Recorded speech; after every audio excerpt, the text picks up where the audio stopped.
This case takes us to Essex, England, where a woman named Jennifer Cronin had a daughter named Susan. The two were extremely close. Susan really looked up to her mother ever since she was a child and wanted her to be proud and approve of her choices. This included finding a husband. So around the late 80s, early 90s, when Susan was working as a hairdresser, she met a construction worker named Kieran Lynch, who was 3 years older than herself. And Susan really loved Kieran. He seemed like a caring man that was also hardworking. Susan thought that she and Kieran could do an amazing job raising a family, but Susan had to make sure that her parents, specifically her mother Jennifer, also liked Kieran, and she did. Ultimately, Kieran and Susan got married in the mid-90s and had 2 daughters named Matilda and Molly. For a while, the Lynches seemed like an ideal family with 2 loving parents and children who loved them back. Even Jennifer was frequently visiting her granddaughters, who couldn't wait to see her each time. But little did anyone know that what was seen on the outside did not reflect the internal workings of the relationship between Kieran and Susan. You see, Kieran was someone who not only wanted but felt that he needed to excel at everything he did. This led him down a path of working long and physically taxing work hours every single week. In Kieran's mind, he felt that this was the bare minimum in order to provide his family with a proper life. And as you could imagine, Kieran was often mentally and physically exhausted, leading to outbursts of rage at home. At first, this manifested through yelling and smashing objects. When the stress was too much for Kieran to handle, he would resort to alcohol, which didn't do anything for the man except make his situation worse. At times, he would even lash out against his family, the very people that he was working so hard to support.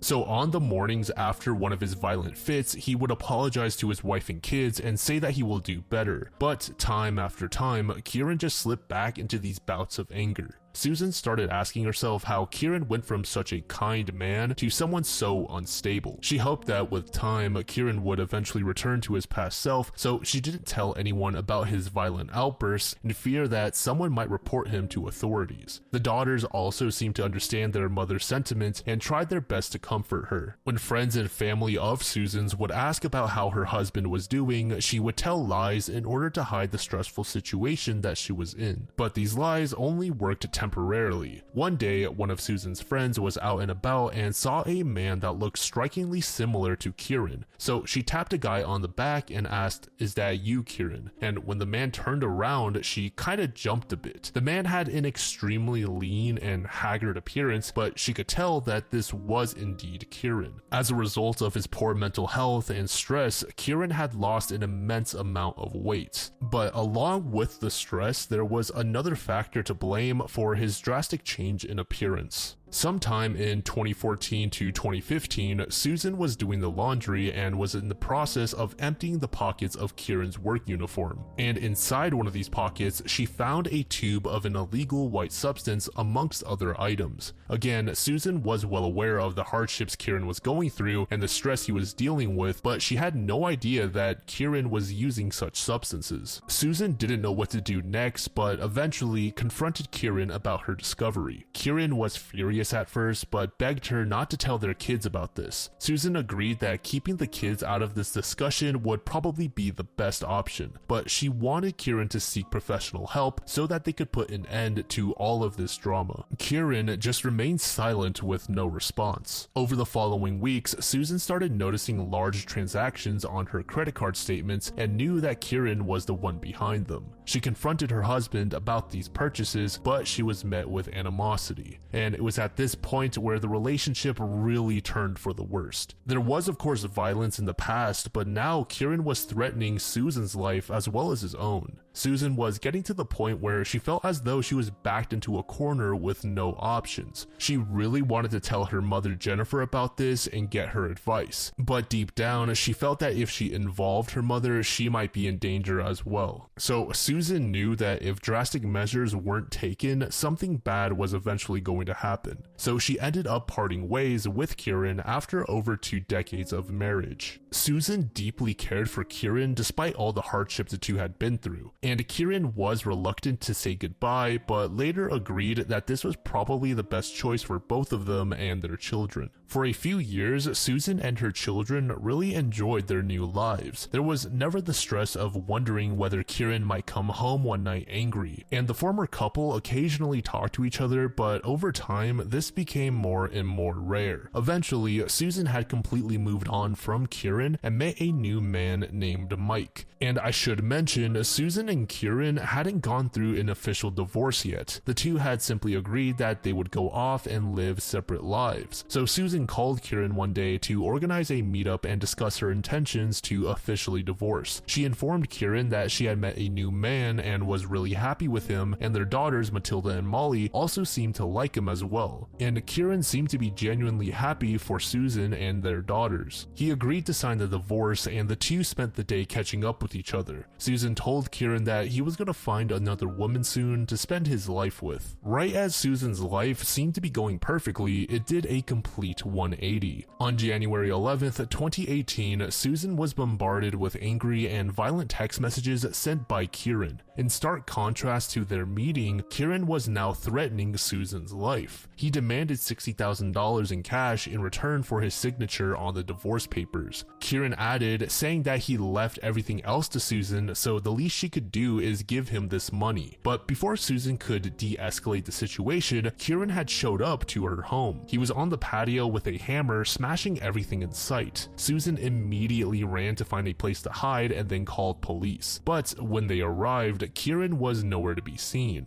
Susan explained the situation to authorities, stating that Kieran had a bad history with alcohol and other substances, and that they may be the cause for this attack. Right as police were about to leave, Kieran showed up again and tried to get inside of the home, but obviously police stopped that from happening. At first, police were actually about to let Kieran go, but after he started flailing around and shoving the officers, he was arrested. As they handcuffed him and sat him down in their cruiser, he started shouting obscenities towards Susan, who was watching the whole event unfold from her patio. Kieran was facing 3 charges consisting of possessing a dangerous weapon, causing property damage, and displaying life-threatening behavior. A little over 2 weeks later, on the 29th, Kieran was granted bail and told to not go anywhere near Susan, her daughters, or the home. But Kieran didn't listen to this at all. He constantly called Susan's phone as well as their daughters' phones. Susan stated that between the 3, they would receive anywhere from 80 to 100 calls or texts a day. Kieran even showed up to the home a few times as well. Even after informing authorities that Kieran was violating his bail conditions, he was never arrested.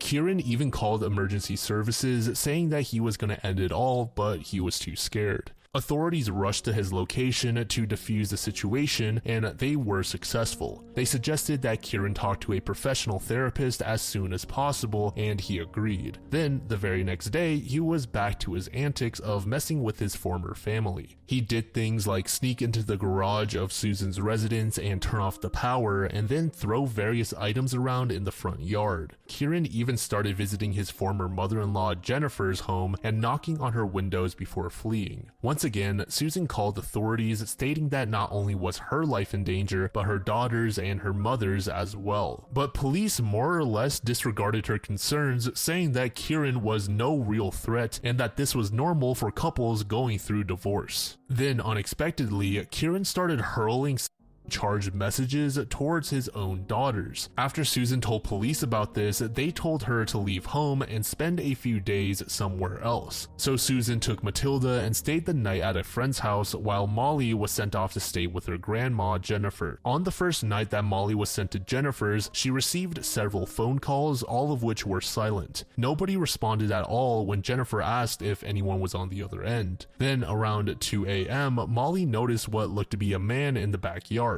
Jennifer and Molly hid inside the house and called police, while also spam texting Susan's phone, telling her that Kieran might be there. The police said that they were understaffed, so there would be a delay in sending someone over. But luckily, nothing had happened that night. An officer did a brief search of the property, but found no signs of Kieran. Then, fast forward to March 13th, 2018, this entire case comes to its peak. Susan stopped by her mother's home to pick up Molly. She comforted and reassured assured her mother that they would be fine in the end. Jennifer lived alone after her husband died several years ago. Jennifer wasn't so much worried for herself, but more so for Susan and her kids. While Jennifer was out in her garden with her dog, Susan and Molly were inside the home preparing some drinks. Then out of nowhere, Kieran comes out charging towards Jennifer. It was around 10:50 to 11 a.m. when this occurred. As Kieran came face to face with his former mother-in-law, he started dousing her in petrol while calling her all of these terrible names. Susan witnessed all of this happening from a window and called police, who advised her to create as much distance from Kieran as possible. Susan sprinted out of the home with her daughter, but realizing that she couldn't leave her mother behind, Susan went back to try and help her. But right as she came into view of Kieran and her mother, Kieran poured what remained of the fluid on himself and sparked a lighter. Instantly, he and Jennifer caught fire. The fire was reported, and alongside police arrived firefighters. When the fire had subsided, both Kieran and Jennifer were on the brink of death. Susan used these exact words to describe Kieran. He looked like pink charred meat. She also shared in a later interview that she believed Kieran targeted her mother because he knew that it would hurt her more than killing anyone else. He knew how close I was to my mom, and he knew how much we meant to each other, and I think it was the biggest way of hurting me. So Kieran and Jennifer were transported to the hospital. Ultimately, they both succumbed to their wounds and died. Matilda and Molly still had that image of their father being a kind, hard-working man, so it was tough for them to accept the horrible crime he had just committed. When they visited him in the hospital, his entire face was unrecognizable. 72-year-old Jennifer had similar injuries to Kieran all along her body, and at first doctors thought that there was a slight chance that they could save her, but as I just shared, they did end up failing. She was able to fight on for about 2 weeks before ultimately dying on the 30th. Her injuries were just way too severe. Susan stated that her mother had lost all of her hair due to the attack, but despite how gruesome her end was, Susan said that she looked so serene in her last moments. In January of 2019, it was determined that Jennifer was unlawfully killed and Kieran had died by Law enforcement has faced immense scrutiny from the public with this case. Despite knowing about Kieran's unstable mental health and tumultuous relationship with various substances, they never took the necessary steps to ensure that he was of no harm. If you enjoyed this video or found it helpful, please give it a thumbs up and share it with your friends. And don't forget to subscribe for more enlightening content like this.